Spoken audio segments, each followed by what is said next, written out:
Mega love shoutout. Ayan, so for today's video, isi-share ko sa inyo napakagandang tanong ng ating isang kababayan.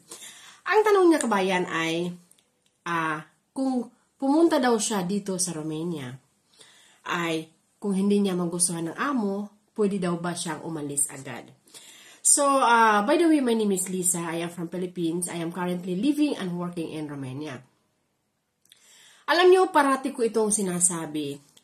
Parati ko na itong, maraming beses ko na itong sinabi. Para sa mga kababayan natin na nasa iba't ibang sulok ng bansa na gustong pumunta dito sa Romania after ng finish contract nila. Kasi maraming nagme-message sa atin. So, sana isipin din natin ang rason bakit tayo pupunta ng Romania. Isipin po natin ang mga positive kung bakit gusto nating pumunta sa Romania. Alam ko ang iba sa inyo, marami na akong nakikita. Ang iba ay nagpapamember na nga sa community dito sa Romania. Ang iba ay nag-o-observe na sa mga post everyday dito sa community. Alam nyo, sana pag pumunta kayo dito sa Romania, ang iisipin nyo ay magustuhan kayo ng amo, hindi na magustuhan nyo ang amo. Dapat tayo ang magustuhan ng amo. Kasi, magkaiba yan eh. Ikaw ang magkagusto sa amo o ang amo ang magustuhan ka. Sa pagtatrabaho hindi na magkagustuhan na ibang ano na. Kasi, once na tayo ang magustuhan ng amo, napakabait ng amo. Once na tayo ay nakita nilang deserving,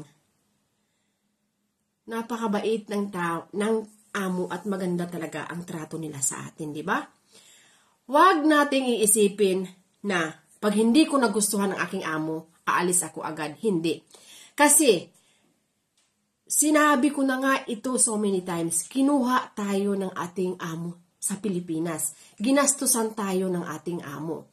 So, huwag kayong mag-isip. Pagdating dito sa Romania, isang buwan pa lamang, 1 week pa lamang, gusto nang magpa-increase agad sa amo. Napakarami akong nakikita sa community. Mga bago, gusto nang lumipat kasi nakakita ng malaking offer. Bago kayo pumunta dito sa Romania, ang offer sa inyo is 500, 600, 650. Hindi ko lang alam kung magkano na ngayon. Mga kababayan, ito ay dapat isipin nyo. This is good for 2 years. That means sa isang buong kontrata ninyo. Huwag po tayong mag-isip. Pagdating ko sa Romania, 1 week pa lang ako, 2 weeks pa lang ako, 1 month pa lang ako. Pag hindi ko gusto yung amo ko, mababa pa rin ang sahod ko, aalis ako. Hindi. May bago tayong law dito sa Romania ngayon. Pagbago tayo sa ating mga amo, lalo na't hindi pa tayo nakakaabot ng 1 year, mayroon po tayo mga proseso na sinusunod ngayon. Alam nyo kung bakit ito ginawa? Dahil nga sa ang iba nating mga kababayan, hindi na tinatapos ang kontrata. Kaya ganito ngayon, may proseso po tayong sinusunod ngayon dito sa Romania pag hindi pa tayo naka 1 year. So wag nyo isipin na lilipat kayo pag hindi ko nagustuhan ng aking amo. Ang isipin nyo, sana magustuhan ako ng aking amo. Kasi pag tayo ay nagustuhan ng ating amo, walang imposible eh. Bibigyan tayo ng bonus. May mga amo kasi, maraming mga amo ang mga generous. Maraming mga amo ang mga galanti, lalo na pag nakikita nila na deserving ka. Pero, kung gusto mong pumunta dito sa Romania, para ikaw ang makagusto sa mga amo at lagi ka lang magigipagtalo dahil hindi ka sumusunod sa gusto nila, wag na kayong pumunta dito sa Romania. Diba? So, ulit sinasabi ko, ang offer sa inyo ngayon, bago kayo pumunta dito sa Romania, isipin nyo, within 2 years yan dapat, habang matapos ang kontrata natin.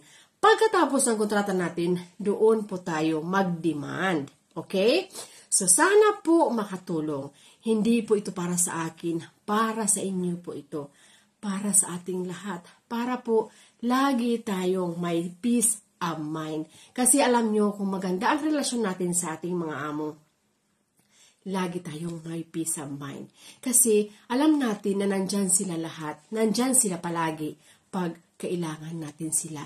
Lalo na pag kailangan natin ng tulong, pag mabait tayo sa ating mga amo, pag maganda tayong makisama sa ating mga amo, pag sumusunod tayo sa ating mga amo, rest assured na nandyan ang ating mga amo. So kabayan, kung gusto mong pumunta dito sa Romania at iniisip mo na pag hindi mo na gusto ng iyong amo, aalis ka agad, mag-isip po muna ng 1 million times kung ano ang iyong purpose sa pagpunta dito sa Romania. Ingat po lahat. Sana makatulong. Bye!